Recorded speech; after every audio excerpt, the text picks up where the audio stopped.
Japan's criminal justice system is famous for one statistic: a conviction rate of more than 99%. For many people, that number is a proof of Japanese efficiency. But for critics, it's a proof of something completely different. The case of Iwao Hakamada, who spent decades on the death row in Japan, sits right at the center of the debate of whether the Japanese system is efficient or deeply flawed.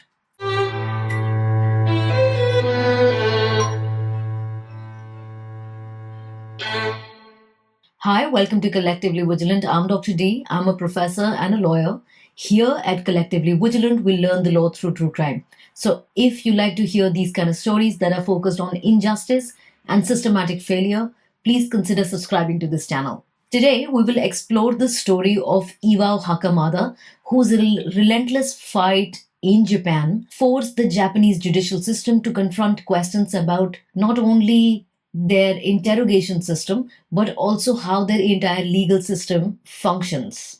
However, it did take them 6 decades. Iwao Hakamada was born in the year 1936 in Shizuoka Prefecture, which is on the coastal southwest side of Tokyo. Iwao Hakamada was born in an extremely modest working class family. His eldest sister, a woman by the name of Hideko Hakamada, who would later become a very important figure in the fight for justice for Iwao Hakamada. He lived through the entire atomic bombing of Hiroshima and Nagasaki, and he grew up in Japan, which was recovering from the devastation of the Second World War. The only life this man could lead was the life of manual labor and factory work, and trying to find his way out of these two jobs, what Iwao Hakamada did was he discovered boxing. He became what's called a featherweight division boxer. He fought several matches in the 1950s. However, he never rose to any kind of national fame. His career was respectable, but his career was extremely modest. And eventually, by the age of 30, he retired as a boxer.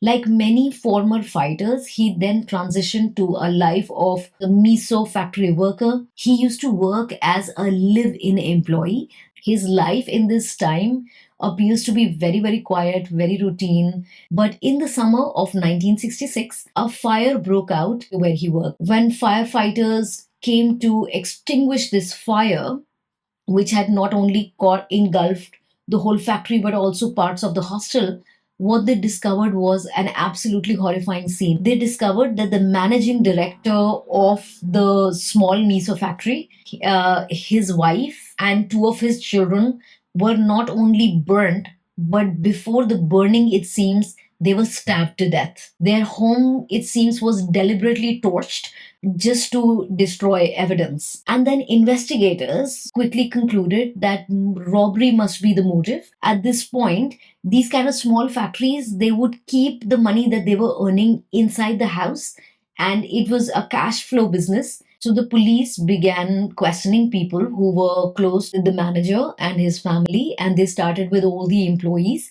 And the police, of course, thought that someone who would do such a crime would need to know the exact layout of the property, where to enter, where to exit, so on and so forth. So within days, all of the suspicion fell on Iwao Hakamada. He was arrested and accused of murdering his employer's family and stealing money from that house and then setting the entire crime scene on fire. According to Hakamada, the questioning that he received was relentless. He later described his interrogation as lasting 12 hours a day for 3 weeks. During these sessions, he said he was subjected to intense psychological pressure and also physical intimidation. After approximately 20 plus days of interrogation, Hakamada signed a confession letter. He almost immediately began retracting his entire statement.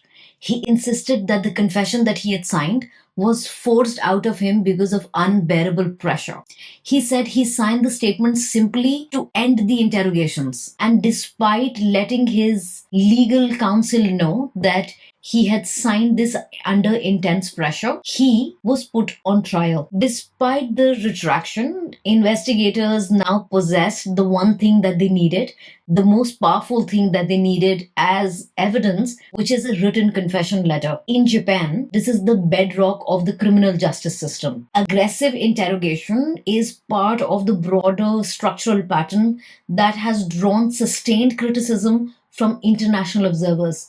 Japan's criminal justice system has often been described as a hostage justice system. So, historically in Japan, these interrogations are always done without any lawyer being present, and questions are extended, as I said, over multiple days for several hours per day without any breaks, while those who confess are more likely to receive leniency, including the possibility of a bail.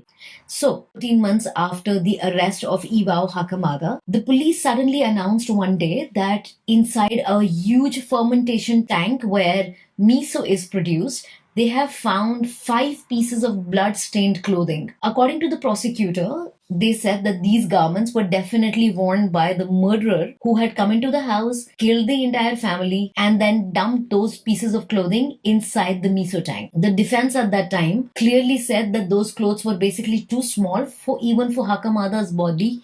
Nonetheless, this was presented in the court, and then, of course, there were many questions which were raised that how come those pieces of clothing were not found early? And of course, another question, if you put a piece of clothing inside a tank of miso, which is a fermented paste basically, over 14 months, would it even be usable as a piece of evidence? So in the year 1968, which was 2 years after his arrest, in the Shizuoka District Court, he was found guilty of murdering the factory owner, his wife, and both the children. He was then sentenced to death by hanging. This conviction rested heavily on just two elements, his confession, and the other was basically the 5 pieces of clothing that they claimed they had found inside the miso tank after 14 months. The judges sat in his judgment.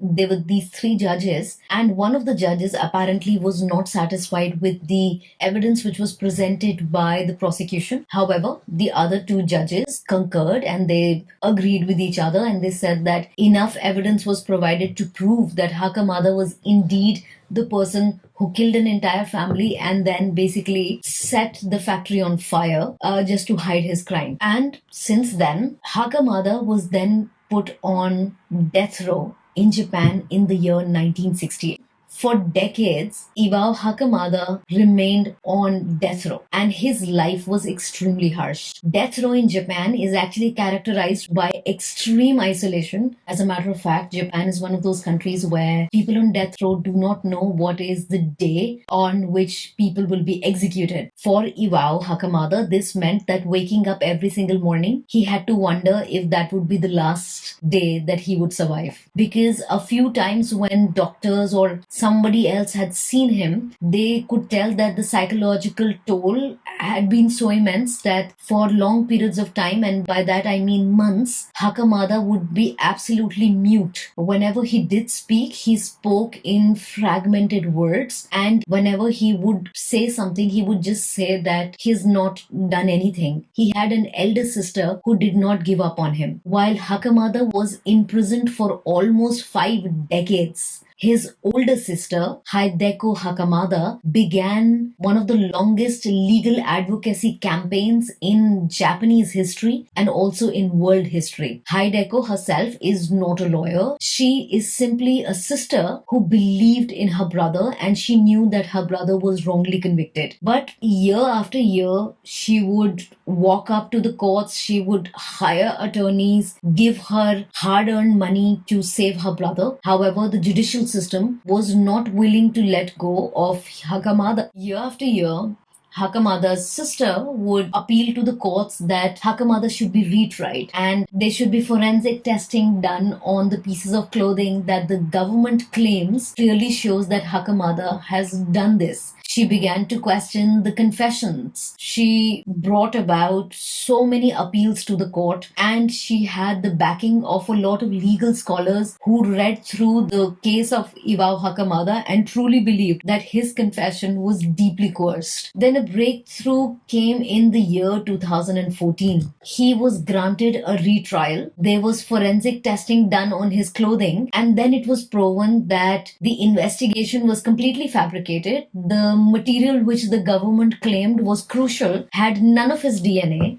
and Hakamada was able to get a release after 46 years on death row. Once his legal battle was done with the court, it wasn't totally over yet because there was always this possibility that prosecutors would challenge the decision and put him on trial yet again. However, the final acquittal and happy news for Hakamada and his sister came in September of 2024 when a court delivered the final judgment, and they said that Iwao Hakamada was indeed acquitted, and at the age of 88, after spending 60 years of his life in a legal struggle, he was finally acquitted of all charges. For Hideko Hakamada, the sister, this was an overwhelming moment. This woman never got married, never started a family. She gave up her entire life. It was a bittersweet thing for both the brother and the sister. At the end, when he was declared innocent, that was the first time in her life that the sister Hideko openly wept. And this is such a profound tragedy because it's the life of an entire family stolen. Decades of isolation has meant that although Iwao Hakamada is now out of jail and of 2026, a few days ago the gentleman just turned 90 years of age, and this legal ordeal consumed his entire family. And definitely these two individuals, Iwao and Hideko. The justice for the victims of this case, there are so many victims. The 4 people who died, who were murdered, nobody knows who killed them. It was clearly not Iwao Hakamada. At least that has been proven. So the number of victims in this case is immense. You have the 4 victims who died in 1966. And then you have Hakamada and his sister, who till the year 2024 have spent their entire lifetime just trying to prove the brother's innocence. So, these kind of cases, they force society to confront the very human consequences of wrongful conviction and of interrogations which are wrongly done. And imagine, an average Japanese individual does live longer than anyone else. So in this case, this man was at least alive to see himself being freed someday. However, that's not a guarantee in every country around the world, or every genetic pool does not even exist till 90. So this story leaves us with so many questions about the Japanese justice system, which has a 99% conviction rate. However, does that conviction rate come at the price of the lives of people like Iwao Hakamada, where mistakes of the judicial system are hidden from the public? In 2025, a prosecutor from the same court basically gave a statement saying that she would want to put Mr. Hakamada on trial yet again. She claimed that she believes that he is guilty. Mr. Hakamada's defense attorneys have actually argued that her remarks are judgmental, and then these remarks are defamatory because the Shizuoka court has already dismissed the case against him. So they would be filing charges against that particular prosecutor for defamation. I should tell you that this is the only gentleman in Japanese history who has also been able to get a generous compensation from the Japanese government for his conviction in this case. And however, that will never make up for the life that he lost, the life that his sister lost. However, it is a painful reminder for all of us that when we are not vigilant about what's going on in the legal system in our respective countries, anything can happen right under our noses with our taxpayer money. And that's why being vigilant is extremely important. And until I see you again, stay collectively vigilant.